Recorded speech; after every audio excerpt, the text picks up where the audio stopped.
തലശ്ശേരി വരിക എപ്പോഴും വലിയൊരു സന്തോഷമുള്ള കാര്യമാണ്. കോളേജിൽ 3 കൊല്ലം പഠിച്ചപ്പോൾ ഞാൻ ഒരു ശാസ്ത്ര വിദ്യാർത്ഥിയായിരുന്നു. ഞാൻ ഒരു പക്ഷേ സാഹിത്യ വിദ്യാർത്ഥിയായിട്ട് മാറിയത് ആ 3 കൊല്ലത്തെ തലശ്ശേരി വാസം കൊണ്ടാണെന്ന് പറയാം. ബ്രണ്ണൻ കോളേജ് പഠനം കൊണ്ടാണെന്ന് പറയാം. കാരണം അവിടുത്തെ അന്തരീക്ഷവും ആ കാലഘട്ടത്തിൻ്റെ അന്തരീക്ഷവും ഒക്കെ എന്നെ ആ തരത്തിൽ ഒരു ദിശാമാറ്റത്തിലേക്ക് അങ്ങനെ ഒരു പക്ഷേ മാറാൻ സഹായിച്ചിട്ടുണ്ട്. തിരിഞ്ഞു നോക്കുമ്പോൾ എനിക്ക് തോന്നുന്നത് ഇവിടുത്തെ തലശ്ശേരിയിൽ അന്നത്തെ അന്തരീക്ഷം, സാഹിത്യ സമിതിയുടെ ആഘോഷങ്ങൾ, MN വിജയൻ മാഷ് മാതിരിയുള്ള വലിയ തലയെടുപ്പുള്ള നിരൂപകരുടെ ഒരു സാന്നിധ്യം, ഇതൊക്കെ നമ്മെ പല രീതിയിൽ പ്രചോദനം ചെയ്തൊരു കാര്യമാണ്. 60-കൾ 70-കൾ ആധുനികതയുടെ വരവിൻ്റെ കാലഘട്ടമാണ്. ന്യൂ വേവ് ഫിലിംസ് വരുന്നുണ്ട്, പുതിയ നാടകവേദികൾ ഉരുത്തിരിയുന്നുണ്ട്. ഭാഷയിൽ, ചിന്തയിൽ എല്ലാ തരത്തിലുള്ള ഒരു ആശയ സരണികളിലും ചോദ്യം ചെയ്യലുകളുടെ ഒരു വലിയ ഒരു വേരിയേറ്റം തന്നെ അക്കാലത്തുണ്ടാകുന്നുണ്ട്. ഇന്ന് ഒരു പക്ഷേ തിരിഞ്ഞു നോക്കുമ്പോൾ ആ തരത്തിലുള്ള വ്രണങ്ങളിൽ പലപ്പോഴും പോകാൻ സാഹചര്യം ഉണ്ടാവാറുണ്ട്. അടുത്ത 2 ആഴ്ച മുമ്പ് ഞാൻ അവിടെ പോയിരുന്നു. പക്ഷേ അത്തരത്തിലുള്ള ഒരു ക്യാമ്പസോ അത്തരത്തിലുള്ള ചോദ്യം ചെയ്യലുകളോ ഇപ്പോൾ നടക്കുന്നില്ല എന്നത് ഒരു വാസ്തവമാണ്. ആ തരത്തിൽ നമ്മുടെ ക്യാൻറ്റീനിലായാലും ഒഴിവു സമയങ്ങളിൽ ഏത് സമയത്തും ഖസാക്കിൻ്റെ ഇതിഹാസമൊക്കെ മാതൃഭൂമിയിൽ വരുന്ന കാലമാണ്. അത് ഞാൻ കെമിസ്ട്രി വിദ്യാർത്ഥിയാണ്. പക്ഷേ അതാണ് നമ്മുടെ പലതരത്തിലുള്ള ചിന്തകളുടെ അല്ലെങ്കിൽ ചോദ്യം ചെയ്യലുകളുടെ സംസാരത്തിൻ്റെ ഒക്കെ ഒരു വിഷയം. MP രാധാകൃഷ്ണൻ്റെ കയ്യിൽ നിന്നാണ് കാഫ്കയുടെ പുസ്തകം വാങ്ങിയത്. രാധാകൃഷ്ണന് ഓർമ്മയുണ്ടാവില്ല കാഫ്കയും കാമ്പിയൊക്കെ അന്ന് വായിക്കുന്നത്. അന്ന് പെൻഗ്വിൻ കവികളുടെ ചെറിയ പുസ്തകങ്ങൾ വരുന്ന കാലമാണ്. അപ്പോൾ നമ്മുടെയൊക്കെ ഓരോ എഴുത്തുകാരൻ്റെ പിറകിലും ഒരു ഉൽപ്പത്തി മുഹൂർത്തം ഉണ്ടെങ്കിൽ, ഒരു ഫൗണ്ടേഷണൽ മൂവ്മെൻ്റ് ഉണ്ടെങ്കിൽ, എന്നെ സംബന്ധിച്ചോളം ആ 60-കളുടെ അറുതികളും 70-കളുടെ തുടക്കവും അതൊക്കെയാണ് എൻ്റെ ചിന്തയെ, എൻ്റെ ചോദ്യം ചെയ്യലുകളൊക്കെ രൂപപ്പെടുത്തിയിട്ടുള്ളത്. അപ്പോൾ അതുകൂടെ മനസ്സിൽ വെച്ചുകൊണ്ടാണ് ഞാൻ ഈ സാഹിത്യ നിരൂപണത്തിൻ്റെ ഒരു സാമൂഹിക മാനങ്ങളെപ്പറ്റി ഇവിടെ സംസാരിക്കാൻ ശ്രമിക്കുന്നത്. തീർച്ചയായും എഴുത്ത് അതിൻ്റെ പല രൂപങ്ങളിൽ ഒന്നാണ് സാഹിത്യ നിരൂപണം. അത് സർഗാത്മകമാണോ എന്ന് ചോദിച്ചാൽ തീർച്ചയായിട്ടും അതിൻ്റെ സർഗാത്മകമായിട്ടുള്ള ഒരു അംശമുണ്ട്. സാഹിത്യം എന്ന ഒരു മേഖലയിൽ അപഗ്രഥനാത്മകമാണ്. സമൂഹത്വ ഈ സാഹിത്യ നിരൂപണത്തിൻ്റെ മാധ്യസ്ഥത്തിലൂടെയാണ് ഒരു സമൂഹം കൃതികളെ സ്വാംശീകരിക്കുന്നത്. ആ അർത്ഥത്തിൽ സർഗാത്മക സാഹിത്യത്തിൽ നിന്ന് വ്യത്യസ്തമാണെങ്കിലും സർഗാത്മക സാഹിത്യത്തിൻ്റെ ചില തുടർച്ചകൾ സാഹിത്യ നിരൂപണത്തിലൂടെ സഫലീകൃതമാവുന്നുണ്ട്, സാക്ഷാത്കരിക്കപ്പെടുന്നുണ്ട്. ഒരേ സമയം കൃതിയിലേക്കും സമൂഹത്തിലേക്കും നോക്കുന്ന ഒരു വ്യവഹാരമാണ് സാഹിത്യ നിരൂപണത്തിൻ്റെ. സാഹിത്യ നിരൂപണം വെറും കൃതിയിലേക്ക് മാത്രമല്ല, അത് കൃതിയെ സമൂഹത്തിലേക്ക് ബന്ധിപ്പിക്കുന്ന രീതിയിൽ ഒരു സാമൂഹ്യമായിട്ടുള്ള സന്ദർഭത്തിൽ നിന്നുകൊണ്ടായിരിക്കും അതിനെ അപഗ്രഥിക്കുന്നത്. ഈ 20-ാം നൂറ്റാണ്ടിലെ വലിയ ചിന്തകരെ, സാഹിത്യ ചിന്തകരെ എടുത്തു നോക്കിയാൽ, ഇപ്പോൾ എറിക് ഓർബെക് മൈമസിസ് എന്നൊരു കൃതി എഴുതിയ, അത് ഈ ഓർബെക് അത് എഴുതുന്നത് ഇസ്താംബൂളിൽ വെച്ചാണ്. യുദ്ധകാലത്താണ്, ലൈബ്രറികളൊന്നുമില്ല. ഓർമ്മയിൽ നിന്നാണ് അദ്ദേഹം ആ പുസ്തകം മുഴുവൻ എഴുതുന്നത്. മൈമസിസ് ഒരു അനുകരണം എന്ന് പറയാം. പക്ഷേ സാഹിത്യം, യൂറോപ്യൻ സാഹിത്യത്തെ പറ്റി ഇത്ര സമഗ്രമായിട്ട് പഠിച്ചൊരു കൃതിയില്ല.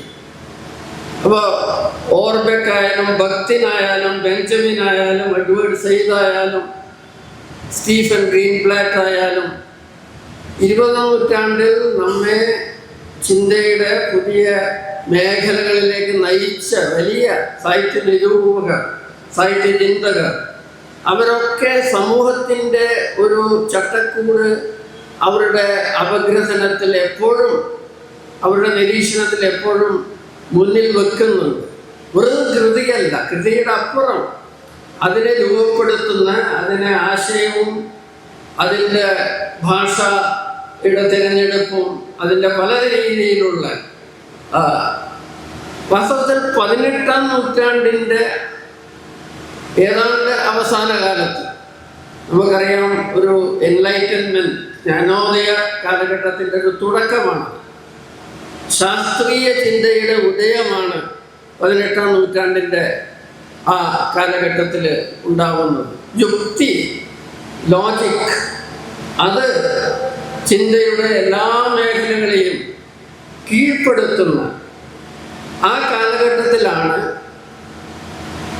ഒരു പക്ഷേ സാഹിത്യത്തിൻ്റെ ഒരു പുതിയ തരത്തിലുള്ള, സാഹിത്യത്തിൻ്റെ ഒരു പ്രസക്തി തന്നെ ചോദ്യം ചെയ്യപ്പെടുന്നുണ്ട്. നമുക്കറിയാം, പ്ലാറ്റോയുടെ കാലം മുതൽക്ക് ഇങ്ങോട്ട് കവിതയെ അവിശ്വസിക്കുന്ന ഒരു ദാർശനികമായിട്ടുള്ള ഒരു പാരമ്പര്യം ഉണ്ടായിരുന്നു. പ്ലാറ്റോ ചിന്തിച്ചത് ഒരു പക്ഷേ കവിത അല്ലെങ്കിൽ കാവ്യ സാഹിത്യം ജനങ്ങളെ ഒരു അയാഥാർത്ഥമായിട്ടുള്ള, ഭ്രമാത്മകമായിട്ടുള്ള ലോകത്ത് തളച്ചിടുന്നു. പക്ഷേ 18ാം നൂറ്റാണ്ടിൽ ഉണ്ടായത് ഭാഷ തന്നെ, കവിതയുടെ കാവ്യഭാഷ തന്നെ ഒരു വൻ ചതിയാണ്, കാപട്യത്തിൻ്റെ ഭാഷയാണ്. അതിലൂടെ സത്യം പറയാനാവില്ല. സത്യത്തിൻ്റെ അന്വേഷണം നടക്കണമെങ്കിൽ യുക്തിഭദ്രമായിട്ടുള്ള ഒരു ഗദ്യഭാഷ വേണം എന്ന്. അതാണ് കാൽപ്പനിക കവിത ഇതിനെതിരെയുള്ള ഒരു വലിയ എതിർപ്പായിരുന്നു, ഒരു പ്രതിഷേധമായിരുന്നു. ഇപ്പോൾ വേർഡ്സ്വർത്ത്, കോളറിഡ്ജ് മാതിരിയുള്ള, വേർഡ്സ്വർത്തും കോളറിഡ്ജും കൂടി എഴുതിയ ലിറിക്കൽ ബാലഡ്സ്, അതിൻ്റെ ആമുഖ പഠനം അത് ശ്രദ്ധിച്ച് വായിച്ചാൽ നിങ്ങൾക്ക് മനസ്സിലാവും. അവർ ചോദ്യം ചെയ്യുന്നത് എൻലൈറ്റൻമെൻറ്റ് ഐഡിയോളജിയാണ്. ജ്ഞാനോദയ കാലഘട്ടത്തിൻ്റെ യുക്തിഭദ്രമായിട്ടുള്ള ചിന്തയുടെ ആഘോഷത്തെയാണ് അവർ ചോദ്യം ചെയ്യുന്നത്. ഇത് ബ്ലെയ്ക്ക് മുതൽക്ക് ഇങ്ങോട്ട്, കീറ്റ്, ഷെല്ലി, ഇവരിലൊക്കെ അത് കാണാൻ പറ്റും. അപ്പോൾ സാഹിത്യം എന്ന പരികൽപ്പനയുടെ ഒരു പുതിയ ന്യായീകരണം ആവശ്യമായി വന്നു. സാഹിത്യ നിരൂപണം ഒരു പുതിയ ശക്തിയോടെ, ഉണർവോടെ മുന്നോട്ട് വരുന്നത് ഈ 19ാം നൂറ്റാണ്ട് കാലത്താണ്. കാരണം അതിന് ഒരു പ്രതിയോഗി ഉണ്ടായി. എപ്പോഴും ചിന്ത ഉത്തേജിതമാവണമെങ്കിൽ അതിന് ഒരു പ്രതിയോഗി, അതിന് ഒരു എതിർവാദം സമൂഹത്തിൽ വളരെ ശക്തമായിട്ടുണ്ടാവണം. അപ്പോൾ ജ്ഞാനോദയ കാലഘട്ടത്തിൽ നിന്നുണ്ടായിട്ടുള്ള ആധുനികതയുടെ യുക്തി കേന്ദ്രിതമായ വ്യവഹാരങ്ങളെ നിഷേധിക്കാൻ, എതിർക്കാൻ, ചോദ്യം ചെയ്യാൻ ഒരു പുതിയ വ്യവഹാരം നിരൂപണത്തിൽ ഉണ്ടായി.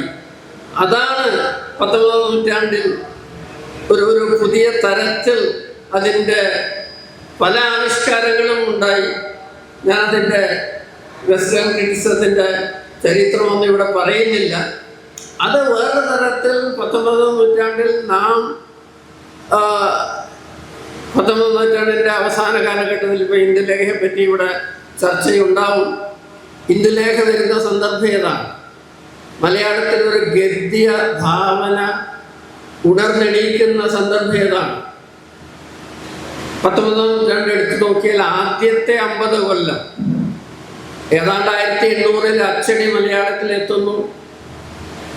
പുതിയ നിഘണ്ടുക്കൾ ഉണ്ടാവുന്നു. മലയാളം ഇംഗ്ലീഷ് നിഘണ്ടു, ഇംഗ്ലീഷ് മലയാളം നിഘണ്ടു. പുതിയ വാരികകൾ, പത്രമാസികകൾ ഉണ്ടാവുന്നു. ഇല്ലിക്കുന്നിൽ നിന്ന് ഗുണ്ടർക്ക് ഇറക്കുന്ന മാസികകളടക്കം. ഈ രണ്ടാം പകുതിയിലാണ്, 19ാം നൂറ്റാണ്ടിൻ്റെ രണ്ടാം പകുതിയിലാണ് ഗദ്യ കേന്ദ്രിതമായിട്ടുള്ള പുതിയ സാഹിത്യ രൂപങ്ങൾ ഉണ്ടായിട്ട് വരുന്നത്. പ്രബന്ധം, എസ്സേ, അല്ലെങ്കിൽ ആത്മകഥ, ചെറുകഥ, നോവൽ, ലേഖനം, ഒരു പുതിയ തരത്തിലുള്ള രാഷ്ട്രീയ ലേഖനങ്ങൾ, നാടകം, പ്രൊസീനിയം തിയേറ്റർ.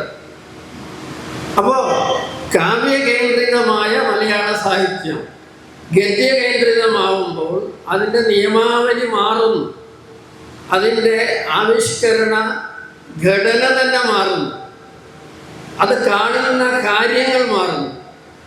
നമുക്കറിയാം, വളരെ സാമ്പ്രദായികമായിട്ടുള്ള കാവ്യരീതികളാണ് ഇവിടെ ഉണ്ടായിരുന്നത്. വലിയ പുതുമകളൊന്നും അവകാശപ്പെടാനില്ലാത്ത, ഇപ്പോൾ നളചരിതം മാതിരിയുള്ള വലിയ കൃതികൾ ഉണ്ടാവുന്നുണ്ട്. പക്ഷേ അവ ഒറ്റപ്പെട്ട സംഭവങ്ങളാണ്. 18ാം നൂറ്റാണ്ടിൽ ഒരു വലിയ കുഞ്ചൻ നമ്പ്യാർ ഉണ്ടാവുന്നുണ്ട്, അല്ലെങ്കിൽ നളചരിതന്മാരുള്ള ചില വലിയ കൃതികൾ ഉണ്ടാവുന്നു. പക്ഷെ അവയൊന്നും പഠിക്കപ്പെടുന്നില്ല. ആസ്വദിക്കപ്പെടുന്നുണ്ട്, പഠിക്കപ്പെടുന്നില്ല. അതിൻ്റെ പ്രാധാന്യം നമ്മൾ തിരിച്ചറിയുന്നില്ല. പക്ഷേ നോവൽ വരുമ്പോൾ അതിൻ്റെ ഒരു ജനപ്രിയത, അതിൻ്റെ ഒരു പുതിയ തരത്തിലുള്ള സമൂഹമായിട്ടുള്ള ബന്ധം, അത് ഒരു പുതിയ അപഗ്രഥനം ആവശ്യപ്പെടുന്നു. അതിന് പുതിയ രീതിയിൽ ജനങ്ങളിൽ എത്തിക്കാനുള്ള ചർച്ചകൾ അതിൻ്റെ ഒപ്പം ഉണ്ടാവുന്നു. ഇന്ദുലേഖയ്ക്ക് ഒ ചന്ദുമേനോൻ എഴുതുന്ന ആമുഖം തന്നെ ഒരു വലിയ സാഹിത്യ നിരൂപണത്തിൻ്റെ തുടക്കമാണ്. അദ്ദേഹം എന്തുകൊണ്ട് ഞാനിത് എഴുതി, എന്തുകൊണ്ട് ഇത്തരം ഒരു മാതൃക ഇംഗ്ലീഷ് മാതൃകയിൽ മലയാളത്തിൽ എഴുതേണ്ടി വന്നു, ഇത് അത്ര മലയാളത്തിൻ്റെ സന്ദർഭത്തിൽ വളരെ പ്രധാനമാണ്. ഇതിൻ്റെ കാലത്ത് തന്നെ ഷേക്സ്പിയറുടെ പരിഭാഷകൾ വരുന്നുണ്ട്. കണ്ടത്തിൽ വർഗീസ് മാപ്പിള മലയാളത്തിലേക്ക് ടൈമിംഗ് ഓഫ് ദ ഷൂ എന്ന ഷേക്സ്പീരിയൻ നാടകം കലഹിനി ദമനകം എന്ന പേരിൽ അദ്ദേഹം പരിഭാഷപ്പെടുത്തി. ആ പരിഭാഷക്ക് അദ്ദേഹം ഒരു ആമുഖം എഴുതുന്നു. അദ്ദേഹത്തിൻ്റെ പരിഭാഷ വളരെ സ്വതന്ത്രമായിട്ടുള്ളൊരു പരിഭാഷയാണ്. എല്ലാ പേരുകളൊക്കെ ഇന്ത്യനൈസ് ചെയ്തിട്ട് ഭാരതീയവൽക്കരിച്ച് ആ പരിഭാഷയിൽ അദ്ദേഹം പറയുന്നുണ്ട്, ഇവിടെ നടപ്പിലുള്ള സംഗീത നാടകത്തിൻ്റെ ഒരു വിമർശനം കൂടി എൻ്റെ പരിഭാഷയിൽ ഉണ്ടെന്ന് അദ്ദേഹം പറയുന്നുണ്ട്. മലയാളത്തിലെ അക്കാലത്തെ നാടക പാരമ്പര്യം അതിവിചിത്രമായിരുന്നു. പകുതി പാട്ടുകളിലൂടെയാണ് കഥ പറയുക. അഭിനയം എന്നത് പലപ്പോഴും ഒരു പരിഹാസ്യമായിട്ടുള്ള അതിലെ ആശയങ്ങളൊന്നും ഉണ്ടാകും. അപ്പോൾ അദ്ദേഹം ഒരു പുതിയ നാടക സങ്കല്പം അവതരിപ്പിക്കുകയാണ്.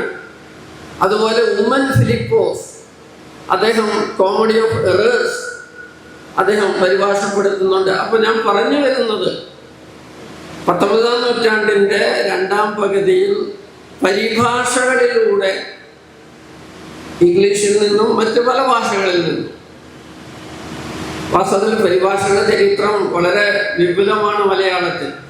അതിനെപ്പറ്റി നമ്മൾ പൊതുവെ ചിന്തിക്കാറില്ല. നിരൂപണം പലപ്പോഴും പരിഭാഷകളിലൂടെയും സംഭവിക്കുന്നു എന്ന് നമ്മൾ മനസ്സിലാക്കേണ്ടത്. അതിശക്തമായ ഒരു നിരൂപണം ഒരുപക്ഷെ ഇന്ന് പലരും നമ്മൾ മറന്നുപോയ ഒരു നിരൂപണ ലേഖനമാണ് കുമാരനാശാൻ എഴുതിയ ചിത്രയോഗം എന്ന മഹാകാവ്യത്തിൻ്റെ ഒരു വിമർശനം. വള്ളത്തോൾ നാരായണമേനോൻ തലയെടുപ്പുള്ള കവി, അക്കാലത്ത് എന്തുകൊണ്ടും അറിയപ്പെടുന്ന ഒരു സാംസ്കാരിക നായകൻ, അദ്ദേഹം ഒരു മഹാകാവ്യം എഴുതുന്നു. അതിനെയാണ് കുമാരനാശാൻ തൻ്റെ വിമർശനത്തിൽ പറഞ്ഞത്, ഇത് നമ്മുടെ ക്ഷേത്രങ്ങളിലൊക്കെ ഉത്സവകാലത്ത് ഒരു നെടുങ്കൻ കുതിരയെ ജനങ്ങൾ വലിച്ചു കൊണ്ടുപോകും. അത് വലിച്ചു കൊണ്ടുപോയി ഒരു സ്ഥലത്ത് വെച്ചാൽ പിന്നെ ഒരു കൊല്ലത്തേക്ക് തൊടില്ല, അടുത്ത കൊല്ലം വീണ്ടും വലിക്കും. അപ്പൊ ഈ നെടുങ്കൻ കുതിര മാതിരിയുള്ള ഒരു സംഭവമാണ് ഈ മഹാകാവ്യം. എന്തുകൊണ്ട് അദ്ദേഹം ഇതൊരു കാഴ്ച വസ്തുവാണ്. നമുക്കറിയാം, മഹാകാവ്യം എന്ന് പറഞ്ഞാൽ സംസ്കൃതത്തില് അതിൻ്റെ പലതരത്തിലുള്ള ഇന്ന അടയാളങ്ങൾ അതിൽ വേണം. അത് നഗരാർണവ ശൈലത്വ മാതിരിയുള്ള നഗരത്തിൻ്റെ വർണ്ണന വേണം, കടലിൻ്റെ വർണ്ണന വേണം, യാത്രകളുടെ വർണ്ണന വേണം. അപ്പോൾ അതിനൊരു സമവാക്യമുണ്ട്, അതൊരു ഫോർമുലയുടെ സാധനമാണ്. അത് സാഹിത്യമല്ല എന്നായിരുന്നു ആശാൻ പറയുന്നത്. ഇങ്ങനെയാണ് ഒരു സെൻസിബിലിറ്റിയുടെ ഒരു മാറ്റം സംഭവിക്കുന്നത്. ആശാൻ ഖണ്ഡകാവ്യം എഴുതിയ ആശാൻ, ചെറിയ കവിതകൾ എഴുതിയ ആശാൻ, അദ്ദേഹത്തിന് അറിയാമായിരുന്നു മലയാളത്തിൽ ഒരു വലിയ സന്ദിഗ്ധ കാലഘട്ടത്തിലൂടെയാണ് സമൂഹം കടന്നു പോകുന്നത്. ആ സന്ദിഗ്ധ കാലഘട്ടത്തിൻ്റെ ഒരു നമുക്ക് പറയാം പ്രത്യയശാസ്ത്രം, അതിൻ്റെ ആശയധാരകൾ, അത് ഉൾക്കൊള്ളുന്ന രചനകൾ ഉണ്ടാവുന്നില്ലെങ്കിൽ, വളരെ പ്രതിലോമപരമായിട്ടുള്ള ചിത്രയോഗം പോലുള്ള രചനകൾ ഉണ്ടാവുകയാണെങ്കിൽ സമൂഹം പലതരത്തിലും നിർജീവമാവും, മരവിക്കും. ഈ മരവിപ്പിനെയാണ് നാം ഇന്ന് വേറൊരു തരത്തിൽ അഭിമുഖീകരിക്കുന്നത്. വലിയ കൃതികൾ ഉണ്ടാവുന്നില്ലെങ്കിൽ, വലിയ ആശയ ചർച്ചകൾ ഉണ്ടാവുന്നില്ലെങ്കിൽ സമൂഹത്തിൽ അതിഭീകരമായിട്ടുള്ള മരവിപ്പ്. അവിടെയാണ് ഒരുപക്ഷെ സാഹിത്യോത്സവങ്ങൾ കൊണ്ടൊന്നും അതിനെ മറികടക്കാനാവില്ല. അതിന് വലിയ കൃതികൾ ഉണ്ടാവുക തന്നെ വേണം, വലിയ സംഘർഷമുണ്ടാവണം. ആ ആശയ സംഘർഷത്തിൻ്റെ ആഴങ്ങളിൽ നിന്നാണ് ഒരു പക്ഷേ ഒരു പുതിയ കൃതി, ഒരു പുതിയ തരത്തിലുള്ള വീക്ഷണം, ഒരു പരിപ്രേക്ഷ്യം ഉണ്ടായി വരിക. അപ്പോൾ ഈ സാമൂഹ്യ ഘടനയുടെ ഉൾഘടനയുമായിട്ട് സാഹിത്യകൃതികൾക്ക് എന്തോ ഒരു ബന്ധമുണ്ട്. ഒരു കൃതിയെ കൃതിയായിട്ട്, സാഹിത്യകൃതിയായിട്ട് കണ്ടെടുക്കുന്നത് ഒരു കാലഘട്ടമാണ്, ഒരു വായനാ സമൂഹമാണ്.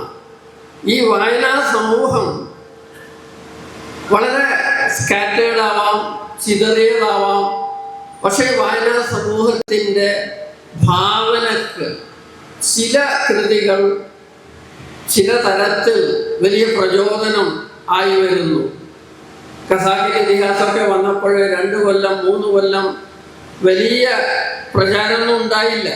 വളരെ പതുക്കെയാണ് കേരള വായനാ സമൂഹം അതിനെ സ്വീകരിക്കുന്നത്. വൈലോപ്പിള്ളിയെ പറ്റി പറഞ്ഞാൽ ഇത് പറയാൻ പറ്റും.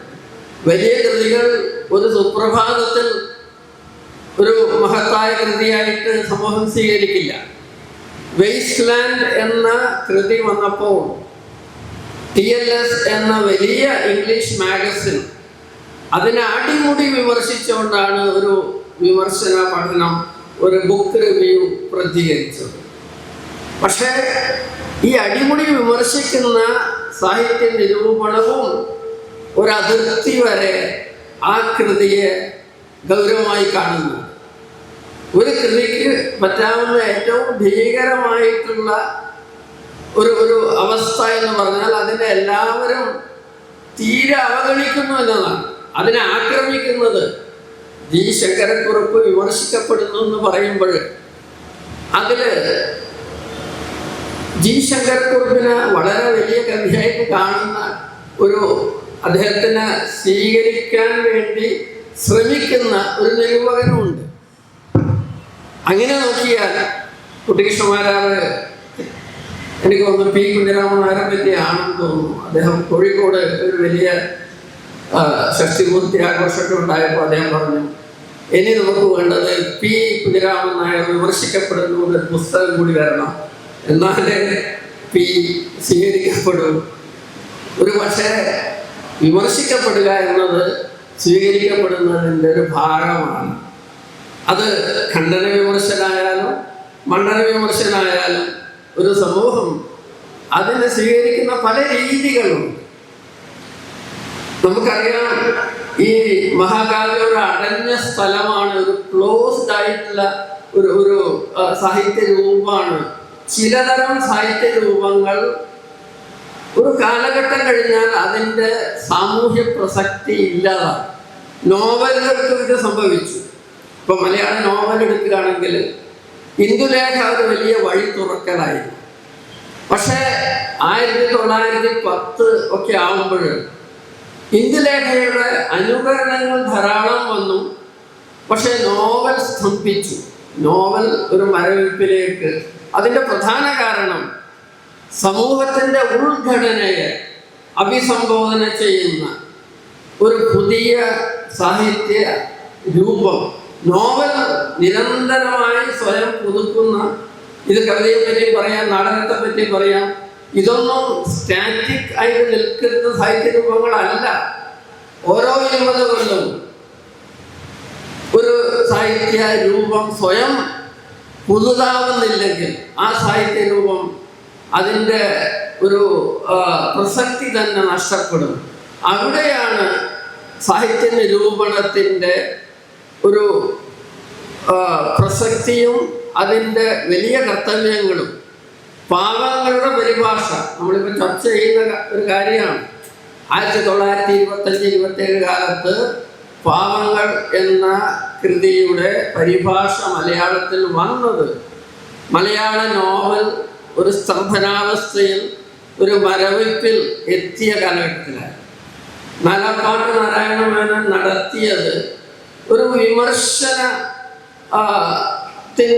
ഒരു വലിയ തരത്തിലുള്ള ഒരു വാസനൊരു സർജിക്കൽ സ്ട്രൈക്ക് എന്ന് ഞാൻ പറയും. നമ്മൾ സർജിക്കൽ സ്ട്രൈക്ക് ഇപ്പോൾ പത്രത്തിലൊക്കെ ഉപയോഗിക്കുന്ന ഇതാണ്. മലയാള ചിന്തയെ തന്നെ അത് പുതിയ രീതിയിൽ വാർത്തെടുത്തു. ഒരു പാരഡൈം ഷിഫ്റ്റ്, വിചാര മാതൃകകൾ മാറുന്നു, പാരഡൈം മാറുന്നു. ഒരു പുതിയ പാരഡൈം, ഒരു പുതിയ വിചാര മാതൃക അവതരിപ്പിക്കുക എന്ന് പറഞ്ഞാൽ അത് എളുപ്പമല്ല. നിരൂപകൻ പലപ്പോഴും വാക്കുകളില്ലാതെ വിഷമിക്കുന്നത് ഒരു പുതിയ പാരഡൈം ഒരു സമൂഹത്തിൻ്റെ മുന്നിൽ അവതരിപ്പിക്കുമ്പോഴാണ്. കുഞ്ഞൻ നമ്പ്യാർ ഒരു പക്ഷേ ഒരു പുതിയ പാരഡൈമിൻ്റെ വക്താവായിരുന്നു. O. ചന്ദ്രമേനോനായിരുന്നു, ബഷീറായിരുന്നു, തകഴിയായിരുന്നു. അപ്പോൾ തകഴിക്കും ബഷീറിനുമൊക്കെ കിട്ടിയ ഒരു വലിയ സൗകര്യം അതിനു മുമ്പ് നാലപ്പാട്ട് നാരായണ മേനോൻ എന്ന വിമർശകനായ പരിഭാഷകൻ, അദ്ദേഹത്തിന് അറിയാമായിരുന്നു ഞാൻ എന്താ ചെയ്യുന്നത്. അദ്ദേഹം പദാനുപത വിവർത്തനത്തിലൂടെ പാവങ്ങൾ എന്ന വലിയ നോവൽ മലയാളത്തിലേക്ക് വിവർത്തനം ചെയ്തപ്പോൾ നമ്മുടെ സെൻസിബിലിറ്റിയെ അടിമുടി വാർത്തെടുക്കുകയായിരുന്നു, അടിമുടി പുതുതാക്കുകയായിരുന്നു. ഈ ഒരു നിരൂപണ കർത്തവ്യം നിരന്തരമായി നടന്നാൽ മാത്രമേ ഇത് ആശാന്റെ ചിന്താവിഷയായ സീതയായാലും ചണ്ടാല വിഷുവിയായാലും ഇതൊക്കെ നിരന്തരമായിട്ട് ചെയ്യുന്നുണ്ട്. കുട്ടിക്കൃഷ്ണമാരാരുടെ മേഘദൂത് എന്ന കാളിദാസ കൃതിയുടെ ആമുഖം അതിശക്തമായിട്ടുള്ളൊരു നിരൂപണ ലേഖനമാണ്. നമുക്കറിയാം, ധാരാളം സന്ദേശകാവ്യങ്ങൾ ഉണ്ടായി. സന്ദേശകാവ്യ പ്രസ്ഥാനം എന്ന് പറഞ്ഞിട്ട് മലയാളത്തിൽ അധ്യാപകർ ഇപ്പോഴും പഠിപ്പിക്കുന്നുണ്ട്. പക്ഷേ സന്ദേശകാവ്യങ്ങളുടെ അന്ധമായ അനുകരണങ്ങൾ സാധ്യമല്ല എന്നാണ് കുട്ടിക്കൃഷ്ണമാരാർ പറഞ്ഞത്. കാരണം മേഘം എന്ന രൂപകം അത് യക്ഷൻ തന്നെയാണ്. മേഘം എന്നത് യക്ഷന്റെ കാമചിന്തകൾ ഘനീഭവിച്ചതാണ്. അതിനെ യാന്ത്രികമായിട്ട് നിങ്ങൾ വേറൊരു പക്ഷിയെ പിടിച്ചിട്ടോ വേറെ ഏത് ചലിക്കുന്ന വസ്തുവയും പിടിച്ച് വാഹകനാക്കി സന്ദേശം അയക്കാൻ നിങ്ങൾക്ക് പറ്റില്ല. അപ്പോൾ യക്ഷനും മേഘനും രണ്ടല്ല എന്ന ഉൾക്കാഴ്ച അതൊരു ഫ്രോയിഡിയൻ എലിമെൻ്റ് ഉള്ള ഉൾക്കാഴ്ചയാണ്.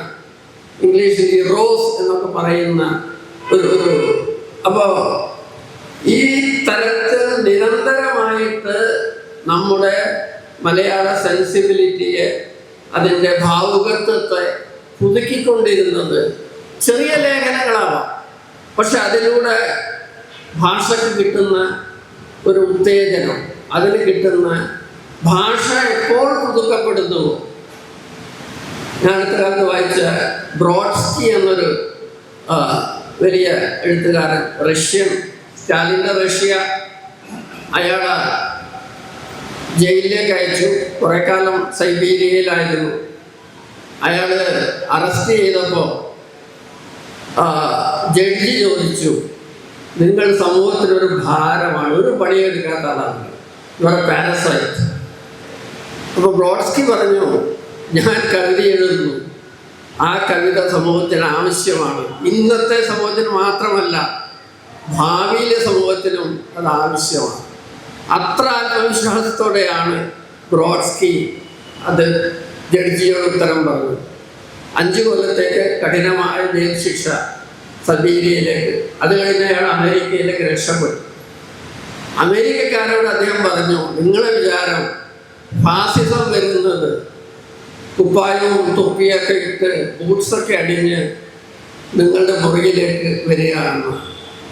ഫാസിസം വരുന്നത് ഭാഷയിലൂടെ. ഭാഷയെ ശ്രദ്ധിക്കണം. ഭാഷയാണ് ചിന്തയുടെ മാപിനി, അതിൻ്റെ മെഷർ.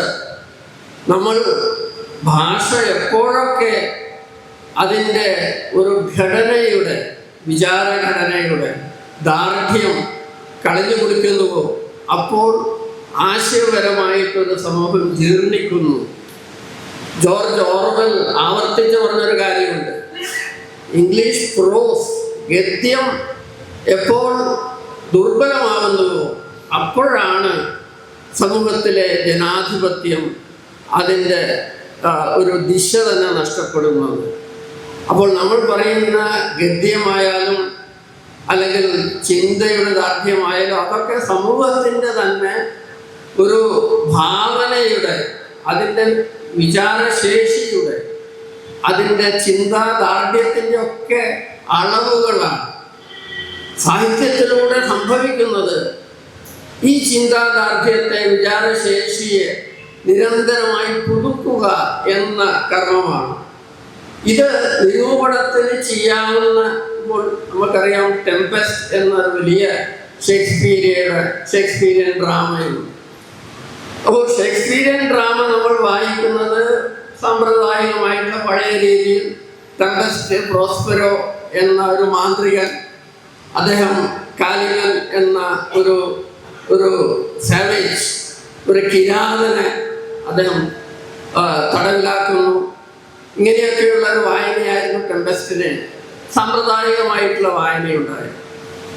പക്ഷേ ഒരു പുതിയ പ്രത്യയശാസ്ത്രം പുറത്ത് വരുമ്പോൾ, പോസ്റ്റ് കൊളോണിയൽ ഒരു ചിന്താരീതി വന്നത് തന്നെ, കാലികൻ എന്നത് ഈ അധിനിവേശ കാലഘട്ടത്തിൽ അടിമയാക്കപ്പെട്ട ജനങ്ങളുടെ ഒരു പ്രതിനിധിയാണ്. കാലിബൻ ഒരിക്കലും പ്രോസ്പെരോവിന് കീഴടങ്ങുന്നില്ല. അദ്ദേഹം അല്ലെങ്കിൽ നിരന്തരമായിട്ട് എതിർനിൽക്കുന്നു. അതിൽ ഒരു വളരെ പ്രസിദ്ധമായിട്ടുള്ള ഒരു 4 വരിയുണ്ട്. കാലിബൻ പറയുന്നുണ്ട്, you taught me language and my profit on it is I know how to curse.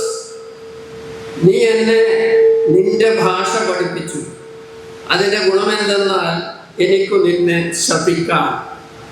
അപ്പോൾ ഈ ശപിക്കാൻ ഞാൻ പറയുന്നത് പോസ്റ്റ് കൊളോണിയൽ ക്രിട്ടിക്കിൻ്റെ വരവിനെ പറ്റിയാണ്. ഈ പോസ്റ്റ് കൊളോണിയൽ ക്രിറ്റിസിസം അത് ഇപ്പോൾ ഗായത്രി സ്പിവാക് ഉണ്ട്, ഗോമി ബാബയുണ്ട്, എഡ്വേർഡ് സെയ്ദ് ഉണ്ട്. ഇങ്ങനെ എഡ്വേർഡ് സെയ്ദിൻ്റെ പൗരസ്ത്യവാദം, ഓറിയൻ്റലിസം, ഇതൊക്കെ ഇംഗ്ലീഷിൽ എഴുതപ്പെട്ടുവെങ്കിലും നമ്മുടെ സന്ദർഭത്തിനോട് ചേർന്ന് നിൽക്കുന്ന ഒരു പാരഡൈമിലാണ് വരുന്നത്. പ്രത്യേകിച്ചും പൗരസ്ത്യവാദം. അദ്ദേഹം പറഞ്ഞത് ഈ ജ്ഞാനം എന്നത് അധികാരത്തിൻ്റെ ഒരു രൂപമാണ്. ബ്രിട്ടീഷുകാർ അവരുടെ ഏറ്റവും വലിയ വിജയകാലത്ത് 1,00,000 താഴെ ബ്രിട്ടീഷുകാരെ ഇന്ത്യയിൽ ഉണ്ടായിരുന്നുള്ളൂ. ഇവിടെ 40 കോടി ഇന്ത്യക്കാരുണ്ടായിരുന്നു. അവരെ നിയന്ത്രിച്ചതിൻ്റെ ഒരു കാര്യം സാംസ്കാരികമായിട്ടുള്ള ആധിപത്യത്തിലൂടെയായിരുന്നു, മേൽക്കോയ്മയിലൂടെയാണ്. ഇംഗ്ലീഷിൻ്റെ ശക്തി അവർക്കറിയാമായിരുന്നു. ഇന്ത്യയിലെ മധ്യവർഗത്തിൻ്റെ ഭാവനയെ, ചിന്താശേഷിയെ മുഴുവൻ ഇംഗ്ലീഷിലൂടെ നിയന്ത്രിക്കാൻ ഷേക്സ്പിയറിനെ ഉപയോഗിക്കാം, ജെയിൻ ഓസ്റ്റനെ ഉപയോഗിക്കാം, അല്ലെങ്കിൽ ചാൾസ് ഡിക്കൻസിനെ ഉപയോഗിക്കാം എന്ന് അവർക്കറിയാമായിരുന്നു. ഈ ഒരു പ്രത്യേക രീതിയിലുള്ള ചിന്താ നിയന്ത്രണങ്ങളിലൂടെയാണ് നമുക്കറിയാം ഇന്നത്തെ ചില പ്രയോഗങ്ങളിലൂടെ ചിന്താ നിയന്ത്രണം എങ്ങനെ നടക്കും നമുക്കറിയാം. സ്കൂളിലെ പാഠപുസ്തകങ്ങൾ മാറ്റിയാൽ നിങ്ങൾക്ക് ചിന്തയെ നിയന്ത്രിക്കാം. ബ്രിട്ടീഷുകാർ വേറെ രീതിയിൽ അതന്നെ ചെയ്യുന്നത്. അപ്പോൾ കാലിബന് ചിന്തിക്കാൻ അറിയില്ല എന്നായിരുന്നു.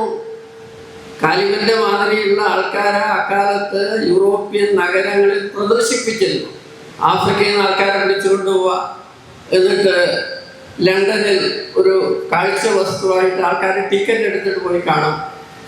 പക്ഷേ ഈ ടെമ്പസ്റ്റ് വായിക്കുകയാണെങ്കിൽ അതൊരു എതിർവായനയാണ്. എല്ലാ വായനകളും ഒരു പക്ഷേ എഴുത്തുകാരൻ ഉദ്ദേശിക്കുന്ന രീതിയിലാവില്ല. ആ എതിർവായനകളും കൂടി ആവശ്യമാണ്. ഒരു ഭാവുകത്വത്തെ നവീകരിക്കണമെങ്കിൽ ഈ എതിർവായന. കാലിബൻ ഹീറോ ആവുന്നു. കാലിബൻ പറയുന്നുണ്ട്, അദ്ദേഹം വേറെ 1-2 പേരുമായിട്ട് ഒരു വിപ്ലവം തന്നെ ആസൂത്രണം ചെയ്യുന്നുണ്ട്. എങ്ങനെ പ്രോസ്പെരോയെ നമ്മൾക്ക് കീഴ്പ്പെടുത്താം. അപ്പോൾ കാലിബൻ പറയുന്നുണ്ട്, ആദ്യം അദ്ദേഹത്തിൻ്റെ ലൈബ്രറി പിടിച്ചടക്കണം. അദ്ദേഹത്തിൻ്റെ ലൈബ്രറി പിടിച്ചടക്കിയാൽ, പുസ്തകങ്ങൾ നമ്മൾ കയ്യിലാക്കിയാൽ പിന്നെ അദ്ദേഹത്തെ നിയന്ത്രിക്കണം. അപ്പോൾ കാലിബൻ്റെ ചിന്തയിൽ എങ്ങനെ പ്രതിരോധിക്കണം, ചിന്താശക്തിയെ പ്രതിരോധിക്കണം എന്ന ഒരു വ്യക്തമായിട്ടുള്ള ഒരു വീക്ഷണമുണ്ട്. ഷേക്സ്പിയർ ഇത് അറിഞ്ഞുകൊണ്ട് എഴുതി എന്ന് ഞാൻ വിചാരിക്കുന്നില്ല. ഷേക്സ്പിയർ കാലിബൻ മാതിരിയുള്ള ഒരു കഥാപാത്രത്തെ എങ്ങനെ, എന്തുകൊണ്ട് സൃഷ്ടിച്ചു എന്നത് സർഗാത്മകതയുടെ ഒരു രഹസ്യമാണ്. അത് നമുക്ക് അന്വേഷിക്കേണ്ട കാര്യമില്ല. പക്ഷേ അത് ഇങ്ങനെയൊരു വായനയെ, അപഗ്രഥനത്തെ അത് ന്യായീകരിക്കുന്നു. ആ അപഗ്രഥനമാണ് നമ്മെ സംബന്ധിച്ചോളം ഒരു അധിനിവേശ സാഹിത്യത്തിൻ്റെ അല്ലെങ്കിൽ ഒരു കാലഘട്ടത്തിലൂടെ കടന്നുപോയ. അപ്പോൾ ഈ തരത്തിൽ ഉള്ള വിമർശന പ്രക്രിയകൾ നിരന്തരമായിട്ട് ഇപ്പോൾ നമ്മൾ പോസ്റ്റ് മോഡേൺ, ഞാൻ ഒരു 5 മിനിറ്റ് ഒരു അവസാന ഞാൻ സൈദ്ധാന്തികതയുടെ ഒരു നീണ്ട കാലഘട്ടം നമ്മുടെ നിരൂപണം പല രീതികളിൽ സൈദ്ധാന്തികമായി ഇടപെട്ടു. അതിൽ നല്ല കാര്യങ്ങൾ നടന്നു. കൂടുതലായിട്ടും അതിൽ നടന്നിട്ടുള്ളത് കൃതികളെ വേണ്ട രീതിയിൽ നാം ശ്രദ്ധിച്ചില്ല എന്ന് നമുക്കൊക്കെ മനസ്സിലാവുന്നുണ്ട്. കാരണം സൈദ്ധാന്തികമായിട്ടുള്ള എഴുത്ത് പലപ്പോഴും ഒരു ചിന്താജടിലമായിട്ട്, അടുത്ത കാലത്ത് ദേശാഭിമാനിയിൽ ഒരു ലേഖനം പറഞ്ഞു, ഒരു സാമാന്യ വായനക്കാരൻ എന്നൊരു സങ്കല്പമുണ്ട്. ആ സങ്കല്പനം ഒരു പക്ഷേ സാഹിത്യ നിരൂപണത്തിന് ആവശ്യം. പക്ഷേ ഇത് ആ പരികല്പന തന്നെ ചോദ്യം ചെയ്യപ്പെടാം. പക്ഷേ പ്രശ്നം, നാം അവതരിപ്പിക്കുന്ന ചിന്തകൾ ആരെ അഭിസംബോധന ചെയ്യുന്നു. ഏറ്റവും ഗഹനമായ ആശയങ്ങൾ പോലും കുറേയൊക്കെ സരളമായ, ലളിതമായിട്ടുള്ള ആശയങ്ങൾ ഭാഷയിലൂടെ ജനങ്ങളിൽ എത്തിക്കാൻ കഴിയും. അപ്പോൾ കമ്മ്യൂണിക്കേറ്റ് ചെയ്യുന്നില്ലെങ്കിൽ നിങ്ങൾ എഴുതുന്ന നിരൂപണം വാസ്തവത്തിൽ സമൂഹമായിട്ട് സന്ധിക്കുന്നില്ല. അത് സമൂഹത്തിൽ നിന്ന് മാറിപ്പോവുകയാണ്. അപ്പോൾ നിരന്തരമായിട്ടുള്ള സംവാദമാണ് നിരൂപണം. ഒരു നിരൂപണ ലേഖനവും അവസാനത്തെ വായനയല്ല. അത് പുതിയൊരു വായനയിലേക്ക് പലരും എന്നോട് പറയാണ്ട് മാഷിത് പറയുന്നു, പക്ഷെ ഞാൻ പറഞ്ഞു ശരിയാണ്, നിങ്ങൾ അതിനെപ്പറ്റി എഴുതണം. ഞാൻ എഴുതി എന്നതുകൊണ്ട് നിങ്ങളുടെ വായന ഒരു റദ്ദായി പോകുന്നില്ല, അസാധുവാകുന്നില്ല. എൻ്റെ വായന നിങ്ങളുടെ വായനയെ പ്രചോദിപ്പിക്കാം. ഇങ്ങനെ നിരന്തരമായ വായനകൾ നടക്കുമ്പോഴാണ് ഒരു സമൂഹത്തിൽ സംവാദം നടക്കുന്നത്. സംവാദത്തെ പേടിക്കേണ്ട ഒരു ആശയമല്ല. നമുക്കറിയാം, ദളിത് അല്ലെങ്കിൽ സ്ത്രീ പക്ഷ വായനകളിൽ ദളിത് വായന, ഇപ്പൊ ചെങ്ങന്നൂരാദി എന്ന കൃതിയെ പറ്റിയിട്ട് നേരത്തെ നാം കാര്യമായിട്ട് ചിന്തിച്ചിരുന്നില്ല. അല്ലെങ്കിൽ ഇവിടെ തന്നെ ഉള്ളൂരിൻ്റെ സാഹിത്യ ചരിത്രം എടുത്തു നോക്കിയാൽ നിങ്ങൾക്ക് മനസ്സിലാവും എത്ര സ്ത്രീ എഴുത്തുകാരെ പറ്റി ഉള്ളൂർ പറയുന്നുണ്ട്. എല്ലാവരും ഏതെങ്കിലും രാജകുടുംബമായിട്ട് ബന്ധമുള്ളവരായിരിക്കും. ഒരു സ്ഥലത്ത് ഉള്ളൂരിൽ രാജകുടുംബമായിട്ട് ഒരു ബന്ധവും കാണാൻ പറ്റിയില്ല. അപ്പോൾ ഉള്ളൂർ പറഞ്ഞു, ഇവര് ഇന്ന് രാജാവിൻ്റെ അയൽവക്കത്തിലായിരുന്നു ജീവിച്ചത്, എന്നാലെങ്കിലും വായിക്കുന്നവർക്ക് സമാധാനമായിക്കോട്ടെ എന്ന്. അപ്പോൾ വായന, എഴുത്ത് ഇതൊക്കെ ചില പ്രത്യേക ജാതികളുടെ പ്രത്യേക സമൂഹത്തിലെ മേൽത്തട്ടിൻ്റെ അധീനതയിൽ ഞാൻ പലപ്പോഴും ചോദിക്കാറുണ്ട്, 1900 അല്ലെങ്കിൽ ഇന്ദുലേഖ വരുന്ന കാലത്ത് മലയാളത്തിൻ്റെ സാക്ഷരത എത്രയായി? എത്ര പേർക്ക് വായിക്കാൻ എഴുതാൻ ആവുമായിരുന്നു? വളരെ 10% പോലും ഉണ്ടാവില്ല, 3% ആയിരിക്കും. 20-ാം നൂറ്റാണ്ടിൽ തന്നെ നമ്മൾ 70% എത്തുന്നത് 60-കൾക്ക് ശേഷമാണ്. അപ്പോൾ സാക്ഷരത ഏതാനും അധികാരവുമായിട്ട് ബന്ധമുള്ള ജാതി കോയ്മകളുടെ ഒരു മൊണോപ്പൊളി ആയിരുന്നു, അധീനതയിലായിരുന്നു. അവിടെ സാഹിത്യം എന്ന സംവർഗം തന്നെ സമൂഹത്തെ ഒരു തരത്തിലും അത് മുഴുവനായിട്ട് പ്രതിനിധീകരിക്കുന്നില്ല. അവിടെയാണ് ഇപ്പോൾ ഉത്തരാധുനികത എന്നൊക്കെ പറയുന്ന ഒരു സാഹിത്യ സങ്കല്പം ഇതിനെ ചോദ്യം ചെയ്യുന്നുണ്ട്. നമ്മൾ എന്താണ് സാഹിത്യീയത, എങ്ങനെയാണ് ഇത് സാഹിത്യമാണ്, ഇത് സാഹിത്യമല്ല എന്ന് നിങ്ങൾ തീരുമാനിക്കുന്നത്? അപ്പോൾ ഈ സാഹിത്യത്തെ പറ്റിയിട്ടുള്ള പലതരം അലിഖിതവും ലിഖിതവുമായിട്ടുള്ള ഇവിടെ ധാരാളം അറബി മലയാളത്തിലുള്ള എഴുത്തുകൾ മലബാറിൽ നടന്നിട്ടുണ്ട്. മുഹയ്യുദ്ദീൻ മാല മാതിരി അധ്യാത്മ രാമായണം ഉണ്ടാകുന്ന കാലത്ത് തന്നെയാണ് മുഹയ്യുദ്ദീൻ മാല ഉണ്ടാകുന്നത്. വലിയ ഭക്തികാവ്യമാണ്. പക്ഷെ അത് നമ്മുടെ സാഹിത്യ ചരിത്രത്തിൽ അത് കാനണൈസ് ചെയ്യപ്പെടുന്നില്ല, അതിനെ നമ്മൾ സാഹിത്യമായിട്ട് കാണുന്നില്ല. കബീർ എന്ന വലിയ കവി, അദ്ദേഹത്തെ സാഹിത്യമായിട്ട്, കബീർ ജനപ്രിയനായിരുന്നു, എല്ലാ സാധാരണക്കാർക്കും കബീറിൻ്റെ ദോഹകൾ അറിയാമായിരുന്നു, പാടി നടക്കുമായിരുന്നു. പക്ഷെ കബീർ കവിയായിരുന്നില്ല. കാരണം കവി ആവണമെങ്കിൽ നിങ്ങളൊരു തുളസീദാസ് ആവണം, നിങ്ങൾ ഒരു പ്രത്യേക ജാതിയിൽ ഇതിൽ ജനിക്കണം. 20-ാം നൂറ്റാണ്ടിലാണ് കബീറിനെ കവിയായിട്ട് ഹിന്ദി സാഹിത്യം തിരിച്ചറിയുന്നത്. നാരായണ ഗുരുവെ കവിയായിട്ട് മലയാളം എത്രത്തോളം അംഗീകരിച്ചു എന്ന കാര്യം ഇപ്പോഴും ഒരു ചർച്ചാ വിഷയമാണ്. നാരായണ ഗുരുവെ പറ്റി ഞാൻ എൻ്റെ ഈ പുതിയ പുസ്തകത്തിലെ ആദ്യത്തെ ലേഖനം നാരായണ ഗുരുവിൻ്റെ കവിതയെ പറ്റിയാണ്. അതിൽ ഞാൻ ചോദിക്കുന്നത്, മധ്യവർഗമാണ് നാരായണ ഗുരുവിനെ കവിയായിട്ട് തിരിച്ചറിയാതിരുന്നത്. സാധാരണക്കാർക്ക്, അദ്ദേഹത്തിനൊപ്പം നടന്നവർക്ക്, കീഴാള വർഗത്തിന് നാരായണ ഗുരു കവിയായിരുന്നു. നാരായണ ഗുരുവിൻ്റെ കവിതകൾ ഇന്ന് നമ്മുടെ കയ്യിലുണ്ടെങ്കിൽ അതിന് കാരണം അദ്ദേഹം പറഞ്ഞ് കേട്ട് അത് പഠിച്ച് അത് എവിടെയൊക്കെയോ എത്തിച്ച അതിസാധാരണക്കാരായിട്ടുള്ള, കാരണം അവർക്ക് എഴുത്തറിയാമായിരുന്നില്ല, അവർ കേട്ട് പഠിക്കാനുള്ള കഴിവുണ്ടായിരുന്നു. ഈ കേൾവിജ്ഞാനം എന്നത് ഓറൽ സമൂഹത്തിൻ്റെ, വാമൊഴി സമൂഹത്തിൻ്റെ ഒരു ഭാഗമാണ്. ആ കേൾവിജ്ഞാനത്തിലൂടെ അത് സംശീകരിക്കാൻ കഴിഞ്ഞ സാധാരണക്കാരാണ് നാരായണ ഗുരുവിനെ കവിയായിട്ട് അംഗീകരിച്ചത്. അപ്പോൾ സാഹിത്യം എന്താണ് എന്നതിനെപ്പറ്റി നമുക്ക് ധാരാളം സംശയങ്ങൾ ഇനിയും പൊയ്കയിൽ അപ്പച്ചൻ പറഞ്ഞത് കാണുന്നതിലൊരക്ഷരവും എൻ്റെ വംശത്തെ പറ്റി, അത് വളരെ പ്രസിദ്ധമായിട്ടുള്ളൊരു വാചകമാണ്. എൻ്റെ വംശത്തെ, കാരണം ബൈബിൾ പോലും കത്തിക്കുകയാണ്. ബൈബിൾ പരിഭാഷയിൽ അത് മലയാളിയോട് സംസാരിക്കുന്നില്ല, എൻ്റെ സമൂഹത്തോട് അത് സംസാരിക്കുന്നില്ല. നിരൂപണം തന്നെയാണ് പൊയ്കയിൽ അപ്പച്ചനും നടത്തിയത്. അപ്പോൾ നമ്മൾ തിരിച്ചറിയേണ്ടത് അടിമത്തത്തിൻ്റെ ചരിത്രമുണ്ട്, അതുപോലെ ജാതിയുടെ ചരിത്രമുണ്ട്. അടുത്ത കാലത്ത് ഇന്ത്യൻ ഗവൺമെൻറ് ഉർസീനി എന്ന ഒരു വലിയ പണ്ഡിതയെ ഡൽഹി എയർപോർട്ടിൽ നിന്ന് തിരിച്ചയച്ചു, ഡിപ്പോർട്ട് ചെയ്തു. ഉർസീനി ഒരു ഇറ്റാലിയൻ പണ്ഡിതയാണ്. അവർ ലണ്ടൻ യൂണിവേഴ്സിറ്റിയിൽ പഠിപ്പിക്കുന്നവരാണ്. ഭക്തി കാലഘട്ടത്തെ പറ്റി ഇത്ര ഗംഭീരമായി എഴുതിയ പശ്ചിമ ഏഷ്യൻ പണ്ഡിതർ കുറവാണ്. നമുക്കറിയില്ല നമ്മൾ എന്താണ് ചെയ്യുന്നത്. ഉർസീനി പബ്ലിക് സ്പിയർ ഡ്യൂറിങ് ഭക്തികാൽ രാമചന്ദ്രമാനസിനെ പറ്റി, കബീറിനെ പറ്റിയൊക്കെ അവരെ കണ്ടിട്ടുണ്ട്.